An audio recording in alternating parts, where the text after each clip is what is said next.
If you've ever been in a mentorship where you just feel so stuck, you don't know what to ask, and this is not talking about mentorships where it's not helpful or you don't think it's working. These are the mentorships where you feel like you invested a really good amount of money and maybe your mentor is not giving you the answers that you're looking for, okay? So in this podcast episode, I really want to dive into how to utilize your mentor to the best of your abilities, okay? Because a lot of the coaching comes down to you knowing exactly how to ask for the help that you need. It's not about my mentor has all this knowledge and I'm waiting for it, right? And so I'm gonna dive into a few things in this episode. The first thing is going to be quite literally questions to ask when you feel stuck, okay? We're also going to dive into when the coach could be the problem, when you might be the problem, and I'm also going to go over expectations that I set for my clients to make sure that they are getting the best help that they need. And I say those expectations because I want you to set those expectations for yourself as well if you are in a coaching container and you're feeling like it's just not maybe working, you're not getting the results you want. I want this to bring a lot of clarity, okay? So let me first say that if you are somebody who has ever been asked the question, right? If your mentor has ever asked you the question, what do you think that you should do? And you've thought to yourself, I don't know, that's why I hired you. This is exactly what we're talking about today. Is the coach the problem or are you the problem? Let's talk about it. These questions are going to help you get that answer, okay? Because you don't know what to do. That's why you hired them in the first place, right? Like you don't know what you don't know. And I know that sounds so simple, but we only know what we know, right? And so let's kind of dive into this. So if you are ever feeling stuck and you don't know what to ask, let's go over that. So the first thing is, how specific are you being with your questions, right? Because if one of my clients comes to me and they flat out say, hey Taylor, I'm stuck, can you help? Well, with what, right? My favorite question that my clients might ask me is, I haven't made more money, what do you think I'm doing wrong? Okay, well that could be a million things, right? Because here's the thing. One thing that I do with my clients, and I'm hoping that your coach does this with you too, is we always have a strategy in place, right? We always have a structure and a strategy, right? There are deadlines, there are things that need to be done. And so if you already don't have that aspect, it could be a million things. But if a client is struggling, the first thing that I will look at is, okay, have we done XYZ, like the plan that I laid out for you? And if the answer is no, that's where I look. The other place is, okay, show me your KPIs for XYZ. Let me look at the data, right? Because I can't give you advice based on a feeling, right? So I always say the biggest red flag in any CEO is basing things on emotional reactivity, right? Because if you're a CEO and you're making decisions based on how you feel that day, your business is going to crumble. It's not going to scale. You have to learn how to really validate decisions based on data, not on how you're feeling, okay? And I know that's a hard pill to swallow sometimes because frustrations happen, business, is definitely challenging, but let's talk about that. Okay, so the first thing that I want you to ask, I'm gonna go over 5 questions, okay? The first question is, I'm stuck on this problem. I've already tried this solution. How would you troubleshoot this? Why is this question so helpful for coaches like yourself? Because you are already telling your mentor what the specific problem is, and you're telling them what you've already tried and why it's not working. That way your coach can follow up with, oh, that's not maybe what we set into place, or we did try this and clearly it's not working. Because at the end of the day, y'all, I want you to realize that your mentor is gonna give you the best advice they can, but there are so many factors at play, right? Your engagement, your Instagram, your following, the DM strategy. Like there's so many factors at play that are going to determine if the strategy in place is going to work. And sometimes I mean, even my own business, okay? Like there are things that I do. Everything is an educated guess. Everything is an educated guess. There is never a strategy that I've put in place where I know exactly how many sales I'm gonna land and exactly the speed and exactly the time. I am putting together, based on all of my knowledge in the industry and based on my KPIs and my data, I will set place various strategies. And the speed in which they work is different, and sometimes they don't work, which also gives me data to get a better strategy, right? And so sometimes what I see happen is when clients are stuck, it's because they only gave the strategy 30 days. They only gave it 2 weeks, whatever it is, because I know 30 days feels like a long time to you, but realistically, if I'm thinking about anything new that I've tried, a new product, a new offer, a new strategy, I mean, I need at least 90 days of data minimum before I can tell you if something is trending the way I want it to, or if I need to look elsewhere. That's just the reality of it, okay?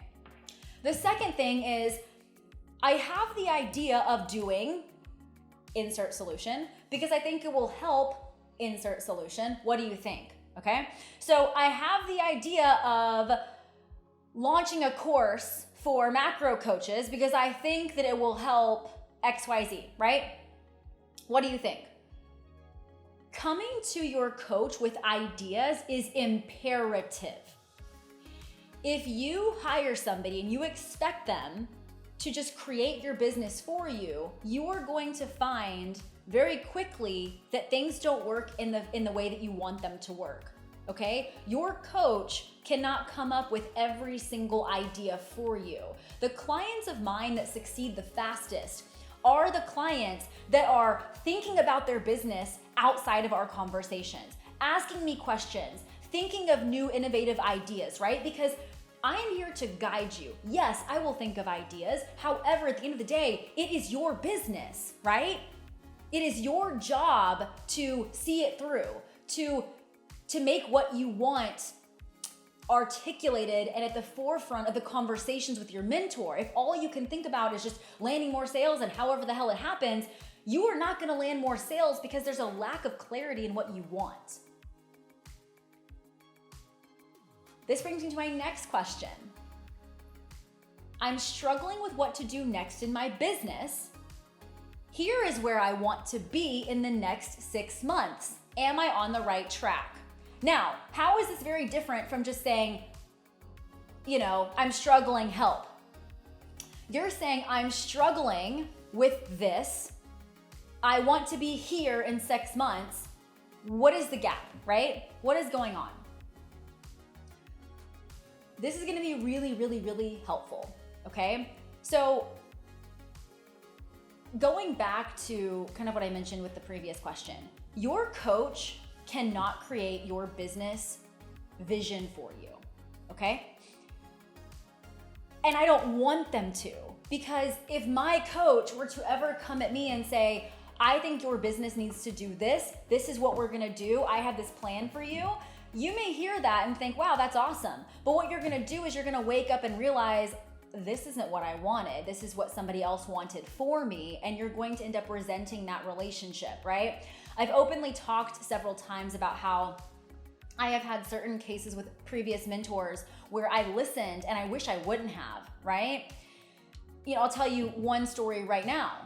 I remember that I had a mentor and I was paying multi-5 figures a month for this mentor. And while a lot of things were amazing with that relationship, and I take full responsibility for the story I'm going to share with you, but I was at a place in my business where I had a coaching container called Six Figure Fitness Coach, which is now morphed into Path to 4%. It's much higher level, very different. So anyway, I did not know how to scale this. And the only way that my mentor knew how to scale that was she told me to open up multiple cohorts, which meant multiple Slack channels. Every cohort had different coaching call times. And all I saw was just this never-ending workload in front of me that still had no scalability, but I still did it anyway. And I ended up having a group that there was no community like I wanted. The call times were not how I wanted it to be. And that's exactly what my mentor did in their business. And so it made sense why I was given that advice. But what I wish I would have done was taken a second to digest it and say, this isn't what I want. And so when you come to your mentor and you're asking for help on your vision, I'm gonna tell you to retract that statement, because at the end of the day, you have to know where your business wants to go, where you want to go, so that your mentor can get you there. If somebody hires me and says, I don't know what I want, I'm gonna say, well, I don't know how to help you, right? Because if I give you advice and you don't like it, then we're gonna be in a worse off situation. Another question, the fourth one, is what did you do when you had this problem? Or how did you help another coach through this? So again, specific, you're asking your coach for specific answers. And maybe your coach hasn't been through this problem, whatever this problem is, but I guarantee you they've helped other people through the problem. Every time we have a sticking point in our business, we always think we're the only ones that ever had this issue. We think it's just us. We think we're slow, we're the problem. But realistically, it could be an execution issue, a strategy problem, a structural problem, whatever it is.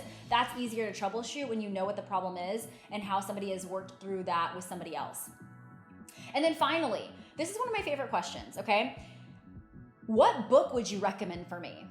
When you ask your mentor, what book would you recommend for me? This is so helpful, because one thing that I encourage all of my clients to do is go down what I call curiosity rabbit holes. I spend time every single week going down rabbit holes, okay? If I'm curious about a scarcity model, I will find another business that is doing it and I will research that. If I am curious about mindset hurdles, things that I may not understand, but things that my clients are dealing with, I will go find books on certain things to better help my clients. And so I've read a ton of books out there. I listen to them more than I read them. But if a client comes to me and says, what book do you recommend? I'm going to give them a book that's going to help them with where they are in their business and how that will help them move forward. And they're going to learn a ton from that and be able to utilize it with their clients. So this is where I tell you, these curiosity rabbit holes are so helpful, right? Learning how to create addictive products, learning sales psychology, learning how various companies use sales, learning, just learning how Google has created community for their work environment, right? I mean, just because you want to do X, Y, Z in the online coaching space doesn't mean that you need to look at the coaching space for answers, because the online coaching space hasn't been around forever. I would look elsewhere. So those are a few questions. I could have given you a million, but I hope that those have kind of sparked some ideas. And now here's what I want to give you. Is it your problem or is it the coach's problem, okay? So here's how to know if it is your problem or the coach's problem. It is the coach's problem if the only answers you are getting is, what do you think you should do? Or go hire somebody for that. If your coach is only telling you to spend more money and to outsource every single thing, that is a problem. That is a sign that they cannot help you. Not everything needs to be outsourced. Also, what do you think you should do is a cop-out. I stand by that. You are the problem if you cannot ask specific questions. If everything is very generalized, you will get general answers. And finally, you are the problem if you are not implementing the plan that was given to you. If you are constantly finding a shiny object, if you are constantly trying something new, if you are constantly changing and not sticking to the plan, there will never be data to show if things are working or not working. And the people that are constantly making changes in their business in the early stages, below that 500,000 mark, are the same coaches that are not scaling past that mark. Okay? Now, I put very high expectations on my clients, and these are a few things that I do with them. So before we have our group coaching calls, I'm gonna use Path to 4%, my mastermind, because those are my high-level clients that are trying to scale quickly, right? I tell them to submit questions ahead of time before group coaching calls. Even if they don't have a specific question, I tell them to give me a brain dump. What's going on? Tell me what's going on in your business. What feels good, what doesn't feel good, whatever, right? Because even just a general idea can help me. And the reason I say that is because it helps them avoid shiny object syndrome on these group coaching calls, okay? These group coaching calls are really fucking powerful because you've got a room full of six-figure and multi-six-figure coaches on one coaching call. And the problems that they're having are the same problems that you're having, but here's the issue. If you come to this meeting, which I consider them a meeting with me, and you are not prepared, you are going to listen to what someone else is doing and think that you should be doing that too, or whatever, and you start to doubt your game plan. I like to tell my clients, these are basically a meeting with the board. I am the board. You need to bring everything to the table and be prepared for that. If you are not prepared for the board meeting, do not show up. And I know that sounds really harsh, okay? But truly, the people that are like, oh my God, I'm overwhelmed, it's always the people that are not prepared for the calls, right? The next thing, come to the private calls with me with updates on your business map. I have a business map with my clients. Basically, that is a running document between the two of us where we leave notes to each other, deadlines, homework, what's going on, various sheets, templates, etc., resources, okay? If that business map has not been updated and you have not looked at that since the last time we had a call, I promise you, your business is also not grown. There is a direct correlation between the clients that are successful and not based on how often they update their business map and communicate with me. Ensure you are implementing the plan given to you by your mentor so you have data. If you think that your mentor is the problem, but you have not implemented anything they have told you, you are making decisions based on emotion, which we've already explained is not a good scenario to be in. And lastly, communicate daily. I've said that multiple times already in this episode, but communicate daily. Talk to your mentor, update them, give them some accountability, right? It is not your mentor's job to chase you down. It is not your mentor's job to do the work for you. Your mentor is there to guide you. And I know everyone thinks that private coaching calls are the way to go, okay? And yes, I love a good private call, but let me tell you right now, even as somebody, and I will say this about my mentor, I love private calls with my mentor, but what is more valuable is the day-to-day support where I'm actually implementing what we talked about. So if you are making decisions on investing based on private calls, you are thinking about this entirely incorrectly. Because the higher you scale and the higher up those mentors are, they're not gonna have time for private calls for all of you. And quite frankly, if you are about to hire a mentor and they have all the private time in the world, they don't know what the fuck they're doing because they've created a business model that's not scalable, right? You can tell directly how successful a coach is based on their boundaries and what they've got going on. Okay? There is a reason that the higher up you climb in Path to 4%, the more private access you get to me. Private messaging, in-person days with me, right? And that's not to say that private calls are not helpful. I love private calls, but I'm telling you right now, the call is really just a touch point. It's really about the day-to-day execution and that support that I get executing. So, I hope this is helpful, but I want this to give you some ideas on if the coach is the problem or if you are the problem or if it's just a combination of both potentially. If you have any other questions, you can always let me know. And until next time, y'all, I'll see you later.